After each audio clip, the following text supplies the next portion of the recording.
Όλοι μας αγαπάμε τις ιστορίες. Από τη μέρα που γεννηθήκαμε. Οι ιστορίες επιβεβαιώνουν αυτό που είμαστε. Όλοι θέλουμε να επιβεβαιώσουμε ότι οι ζωές μας, οι ιστορίες μας, έχουν σημασία. Έτσι σκέφτηκα τι θα γινόταν αν σας έλεγα ότι το ταξίδι μου στο Μουσείο Ελιάς και Λαδιού στη Σπάρτη είναι μια ιστορία. Μια αφήγηση. Το κουκούτσι της ελιάς που γίνεται μικρό δεντράκι, μετά όριμο δέντρο, μας δίνει καρπούς, ελαιόλαδο και επιστρέφει πάλι στο κουκούτσι. Αυτή τη μικρή πέτρα που περιέχει μέσα της τον καρπό για να ξεκινήσουν όλα πάλι από την αρχή.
Ας πάρουμε λοιπόν την ιστορία από την αρχή. Κεφάλαιο πρώτο. Ο πυρήνας.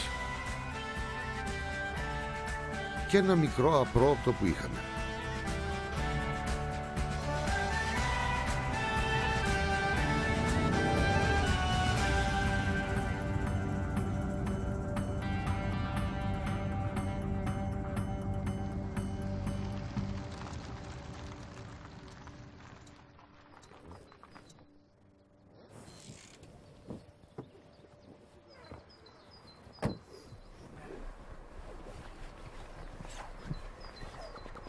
Παιδιά, μείναμε.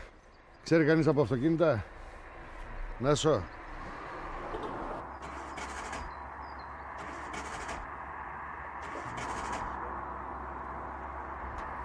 Νάσο, άστο. Συνεχίζουμε το στόπ.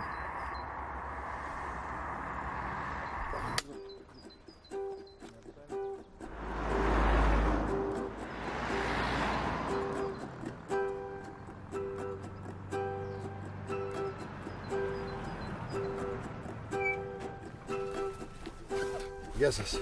Έχω μείνει με το αυτοκίνητο. Μπορείτε να με πάρετε μαζί σας? Πού πάμε εδώ στο Μιστρά? Ευχαριστώ.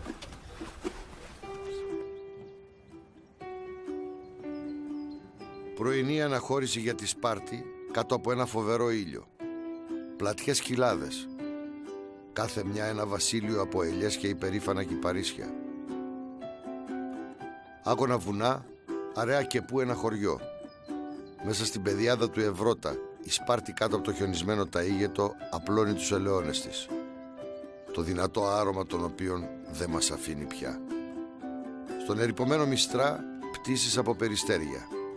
Ένα γαλήνιο μοναστήρι με ασβεστομένους τοίχους ανοίγει στην πελώρια πεδιάδα της Λακωνίας, όπου οι ελιές, ωραία στρογγυλεμένες, ξεχωρίζοντας η μία από την άλλη, ρηγούν κάτω από έναν αδυσόπιτο ήλιο.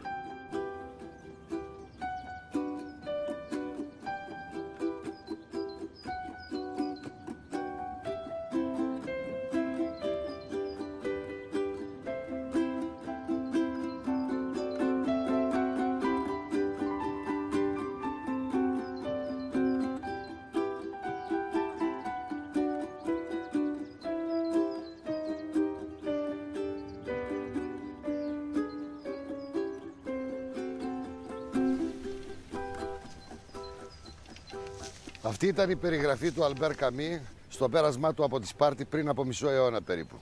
Σήμερα το τοπίο παραμένει σχεδόν το ίδιο και ορίζεται από τα ελαιόδεντρα που έχουν ριζώσει εδώ, όπως ο Ταΐγετος και ο Ευρώπας. Κάθε ταξίδι έχει τους δικούς του μυστικούς προορισμούς που δεν τους γνωρίζει ούτε ο ίδιος ο ταξιδιώτης. Κοιτάξτε που βρέθηκα.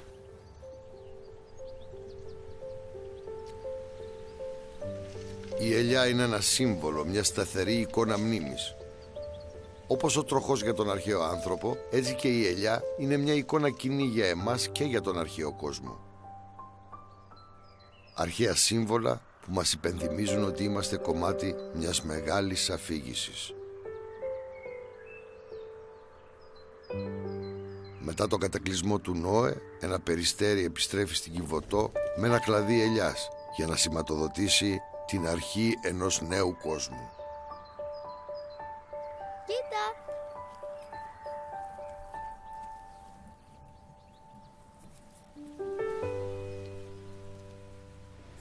Για την ελιά όλα ξεκινούν από εδώ. Το κουκούτσι, που μοιάζει με μια μικρή πέτρα. Ένα υλικό σκληρό και ανθεκτικό. Με αυτόν τον τρόπο η φύση προστατεύει το σπόρο σαν παιδί της.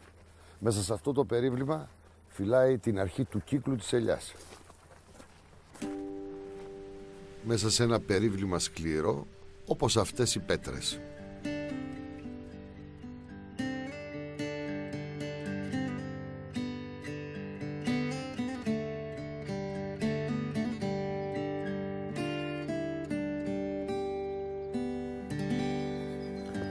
Ο άνθρωπος εξημερώνει ζώα και φυτά από την νεολιθική εποχή. Οι αρχαιολόγοι έχουν βρει σκεύος με υπολείμματα ελιάς, δηλαδή κουκούτσια. Ο άνθρωπος τρέφεται με καρπούς αγριελιάς εδώ και 6.000 χρόνια. Πώς όμως ξεκινάει ο κύκλος της ελιάς? Κάπως έτσι. Με ένα παιδί. Στην αρχαία Ελλάδα κάθε νέος υποχρεώνεται να φυτέψει από μια ελιά και να τη φροντίζει μέχρι να μεγαλώσει.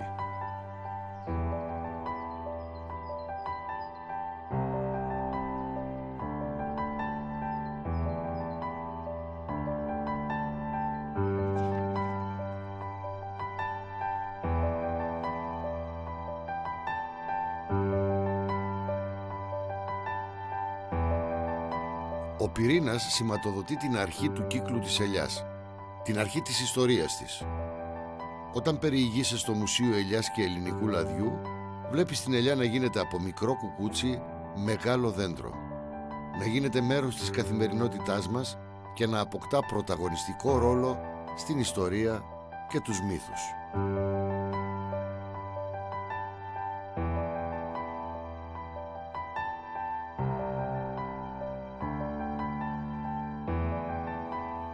Κεφάλαιο δεύτερο, η ελιά μεγαλώνει.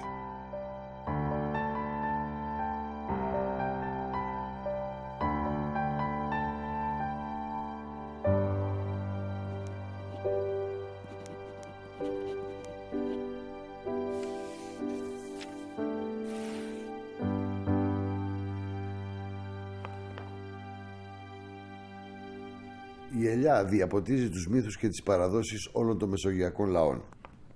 Η ελληνική σοφία την τοποθετεί δίπλα στους θεούς. Η θεά Αθηνά φυτεύει μια ελιά που πετάγεται γεμάτη καρπούς και έτσι κερδίζει τον Ποσειδώνα και δίνει εκείνη το όνομά της στην πόλη της Αθήνας. Η λαϊκή σοφία οπλίζει τον Ηρακλή με ένα αρόπαλο από ξύλο ελιάς για να πραγματοποιήσει τους άθλους του. Είναι ένα σύμβολο δύναμης και επιβολής. Τι είναι όμως ο Ηρακλής? Ίσως όλα αυτά που θα έκανε ένας άνθρωπος αν ήταν Θεός. Η ελιά όμως δεν πρωταγωνιστεί μόνο στις μυθικές διαμάχες.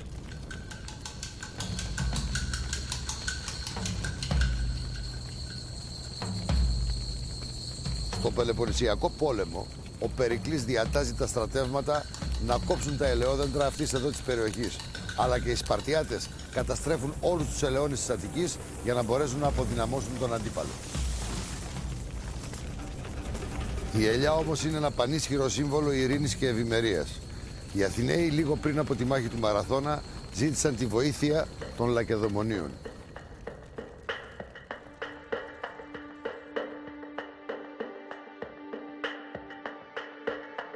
Ο Φιδιππίδης τρέχει 250 χιλιόμετρα σε 2 μέρες.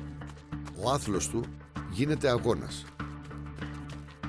Δρομείς από όλο τον κόσμο συμμετέχουν κάθε χρόνο στο Σπάρταθλον, προσπαθώντας να καλύψουν 250 χιλιόμετρα σε λιγότερο από 36 ώρες.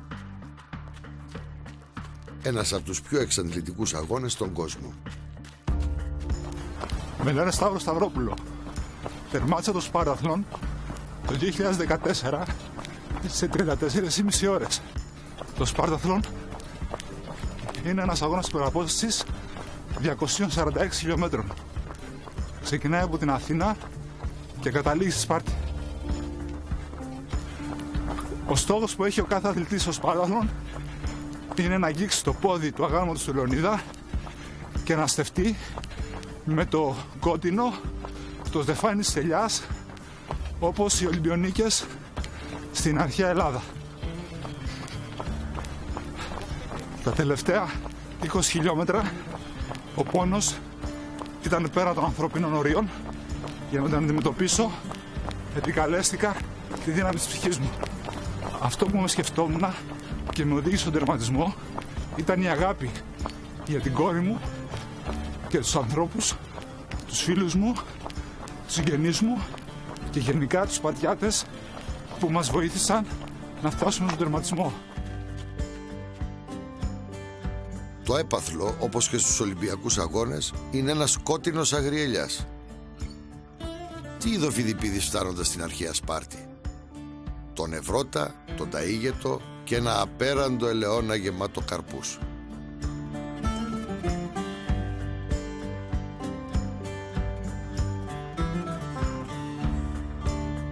Ένα μουσείο είναι ένας χώρος πολιτισμού. Στο Μουσείο Ελιάς και Ελληνικού Λαδιού τα παιδιά είναι ελεύθερα να τρέξουν ανάμεσα στα εκθέματά του. Δεν κερδίζουν ένα κόκκινο αγριελιάς, αλλά γνωρίζουν τον πολιτισμό της ελιάς που διατρέχει τους αιώνες και επιστρέφει πάντα στον καρπό. Κεφάλαιο τρίτο. Ο καρπός.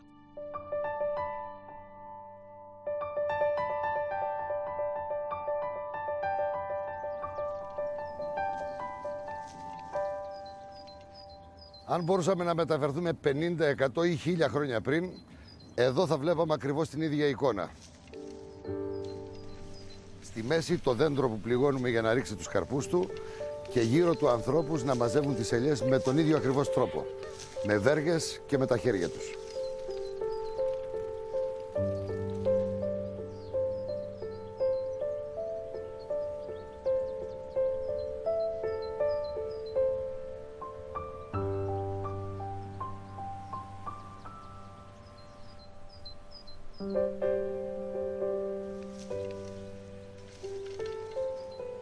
Μπαρβαπάνο, πόσο χρόνο είσαι? 93 δεν είπαμε. 93. Πότε πέρασαν. Φαίνεται παράξενο. Μου φαίνεται ότι είμαι κι εγώ σαν τους άλλους εδώ. Ήμουν ο πρώτος μαθητής. Δεν ήταν τα μέσα τότε. Φτώχεια, τα παιδιά. Και έκατσα στο χωριό. Παπούτσα δεν είχαμε, ρούχα δεν είχαμε. Πώς να στο πω. Εσείς, λέει, εδώ με τις ελιές θα ζήσετε. Ο πατέρας μου είχε 100 ελιές. Και λέγαμε ότι είμαστε νοικοκυρέοι. Τώρα έχουμε 1000, 2000. Μπαρμπαπάνο, τι είναι η ευτυχία για σένα? Η ευτυχία είναι να έχεις την υγειά σου, να μην έχεις στενοχώριες, να πέφτεις να κοιμάσαι. Πήγες στο χωράφι, κουράστηκες, έχεις ηρεμία, είναι καλά τα παιδιά σου, είναι καλά η οικογένειά σου. Ποιο τραγούδι σ' αρέσει, Μπαρμπαπάνο? Σου λέω είναι απλό. Ξέρω πολλά, δεν ξέρω ποιο να πω, αλλά να πω εκείνο το που είναι και εύκολο και αυτά. Ένα νερό, κύρα Βαγγελιό, ένα νερό, καλό νερό, κι από που θε κατεβαίνει, Βαγγέλιο μου πενεμένη, από ψηλά, κύρα Βαγγελιό, από ψηλά γκρεμίζεται. Να είσαι καλά, Μπαρμπαπάνο.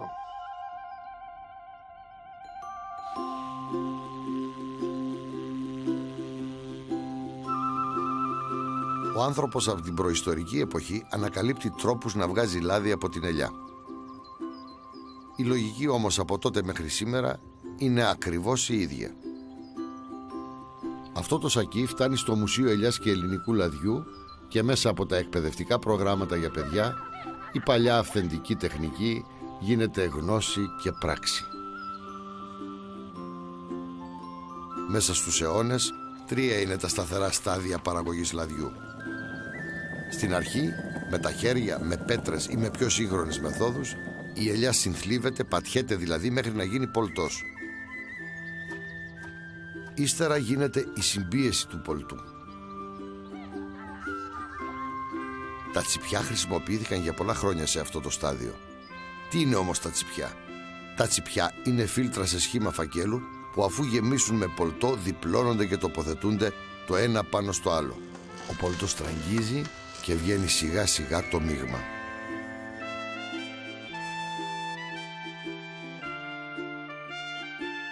Ο άνθρωπος χρησιμοποιεί τα χέρια του, φτιάχνει απίθανα εργαλεία από πέτρα, βάζει ογκόλιθους που κάνουν μοχλό, εξελίσσει τις πρέσες με κοχλίες, επινοεί συνεχώς τρόπους να κάνει την παραγωγή πιο εύκολη και πιο αποδοτική.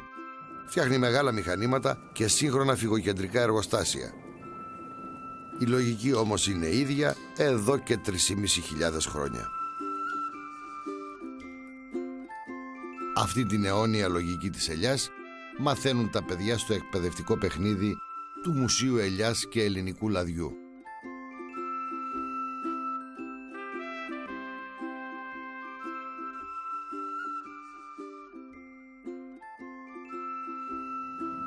Οι δρόμοι της ελιάς είναι δρόμοι πολιτισμού, αλλά και μια γέφυρα, ένα ταξίδι στο χρόνο και τον τόπο για να ριζώσει σε όλες τις χώρες του κόσμου και να μεταφέρει τα μηνύματά της.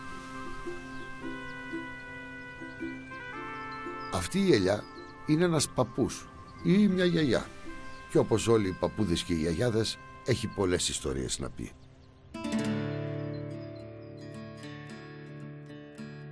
Κεφάλαιο 4. Το δώρο της ελιάς. Η ελιά τότε μαζευόταν. Πήγανε με τις σκάλες, όλες τις σκάλες, με κοφίνι και μαζεύαν λίγες. Κάθε παραγωγός που έβγαζε τις ελιές έφερε και φαγητά στους εργάτες. Και θυμάμαι πιτσιρίκια που πηγαίναμε στο λιτριγιά να βρέξουμε κουβάλα, ψωμί. Το καψαλίζαμε και πηγαίναμε εκεί πέρα, αλλού μας αφήνανε, αλλού όταν ήταν ένας παραγωγός τσουγκούνιας, να το πω έτσι, δεν μας άφηνε να βρέξουμε το ψωμί μες στο λάδι, ας πούμε. Η μάνα μου, αλλά και όλο το χωριό εδώ, που θυμάμαι από μικρό παιδάκι, σπιτικό σαπούνι, δεν παίρνανε αγοραστό. Και το βάζανε μέσα στο καζάνι, καζάνια όσο είναι το τραπέζι, μεγάλα καζάνια που φτιάχνανε σπιτικό σαπούνι, γιατί αυτό ήταν το πιο γνήσιο, το πιο καθαρό. Να θερίζεις και να βάνεις τα άλογα με σταλόνι και να λονίζεις όλη την ημέρα. 5.000 ρίζες έχω βάλει, ελιές, ναι, μόνο. Και τις γούβες να τους ανοίγεις με τα χέρια, να τρέχει ο ίδρωτας ποτάμι και να βάνεις 50 δέντρα και να πιάνε 10 μοναχά. Τότε ο πατέρας μου έκανε 150 οκάδες λάδι και εγώ έφτασα 5 τόνους, 6 τόνους, 8 τόνους λάδι.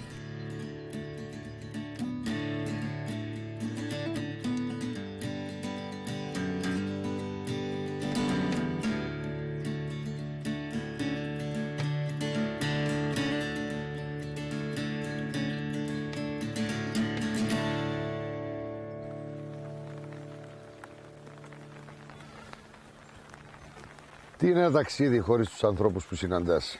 Είναι σαν το εξώφυλλο ενός βιβλίου που δεν το άνοιξες ποτέ. Πριν συναντήσω όλους αυτούς τους ανθρώπους, ήξερα απλώς ότι η ελιά είναι μέρος της διατροφής μας, ότι από το ελαιόλαδο γίνεται σαπούνι ή ότι φωτίζει τις νύχτες μας. Ο απότερος στόχος όμως ενός ταξιδιού είναι τα πρόσωπα και οι ιστορίες τους. Και εσύ που κοιτάς κρυφά μέσα από το παράθυρο για να δεις τον κόσμο τους.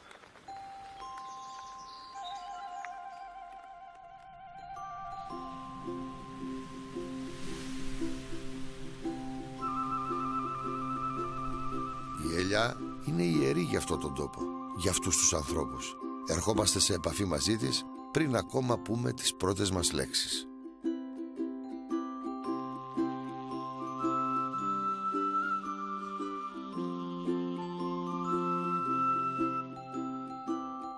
Ύστερα μεγαλώνουμε. Λέμε ιστορίες, κάνουμε τους ανθρώπους να γελούν. Τραγουδάμε για να γιορτάσουμε το δώρο της ζωής.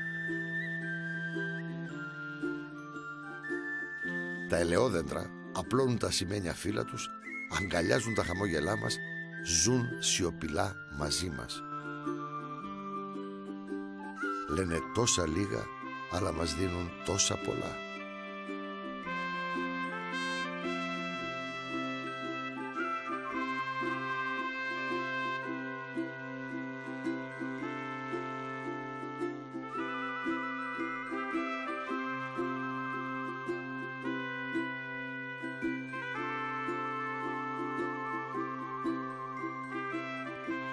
Κεφάλαιο 5. Ο κύκλος της ελιάς, ο κύκλος της ζωής.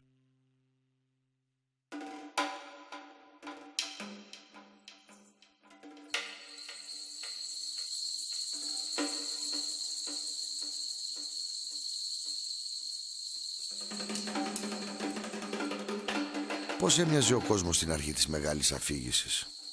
Κάπως έτσι. Σκληρός, τραχής, εχθρικός. Σαν την πέτρα. Ένας μάρτυρας της αιωνιότητας. Όμως ο χρόνος μιλεύει τα πάντα. Κάνει την πέτρα χώμα και μέσα στο χώμα φυτρώνουν τα δέντρα. Τα γλυπτά της φύσης.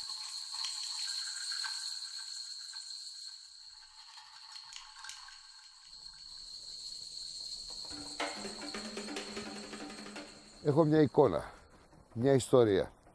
60.000 χρόνια πριν, ένας άνθρωπος εξερευνά τον άγνωστο κόσμο. Περπατά ανάμεσα σε δέντρα που δεν τα έχει βαφτίσει ακόμα. Πάνω σε μια γη που δεν λέγεται ούτε Λακωνία ούτε Ελλάδα.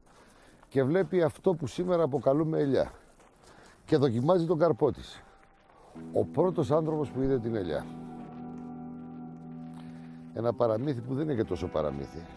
Στη Σαντορίνη βρέθηκαν απολιθωμένα φύλλα ελιάς 60.000 ετών.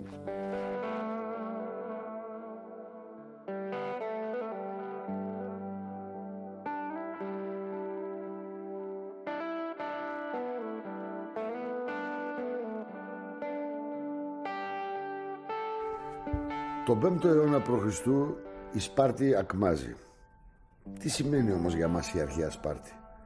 Αγώνας, ανδρεία και μια ανησημάχη που χάθηκε στις Θερμοπύλες αλλά κέρδισε μία θέση στο μύθο. Στην ιστορία οι πόλεις παρακμάζουν. Έτσι παρακμάζει και η Σπάρτη και ελαϊλατείται από τους κατακτητές. Ο πυρήνας όμως παραμένει ζωντανός.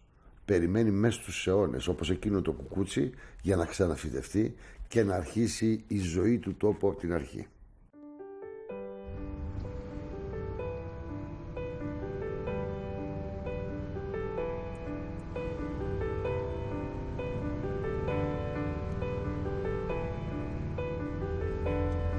Ο Όθωνας το 1834 αποφασίζει να ξανακτήσει τη Σπάρτη. Αυτά τα σπίτια λοιπόν χτίστηκαν πάνω σε έναν ελαιώνα. Η ελιά έχει βαθιά τις ρίζες της στο ελληνικό χώμα.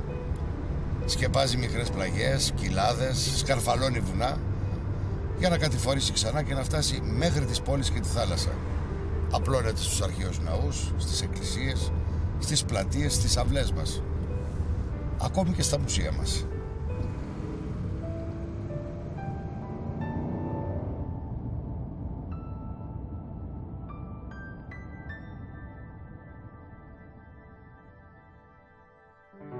Με τη φροντίδα του Πολιτιστικού Ιδρύματος του Ομίλου Πειραιώς μέσα στο Μουσείο Ελιάς και Ελληνικού Λαδιού στη Σπάρτη υπάρχει αυτή η ελιά και η ιστορία της.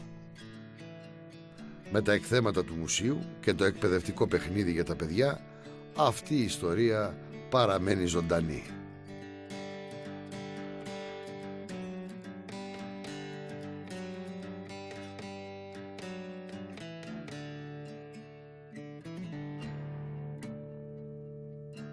Το νηφικό κρεβάτι του Οδυσσέα και της Πινελόπης είναι φτιαγμένο στη βάση μιας ελιάς. Αν το νηφικό κρεβάτι είναι το κέντρο του οίκου, ο οίκος είναι η μικρογραφία του κόσμου.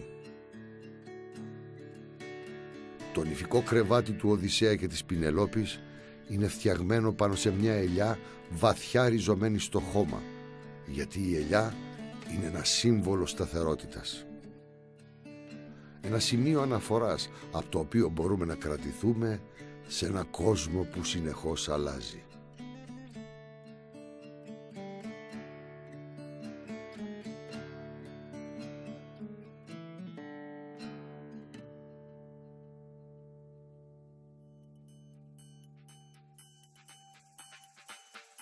Το ταξίδι μου στη Σπάρτη ξεκίνησε με ένα απρόοπτο. Αλλά στην πορεία γνώρισα ανθρώπους και ιστορίες που διαφορετικά θα μου είχαν διαφύγει.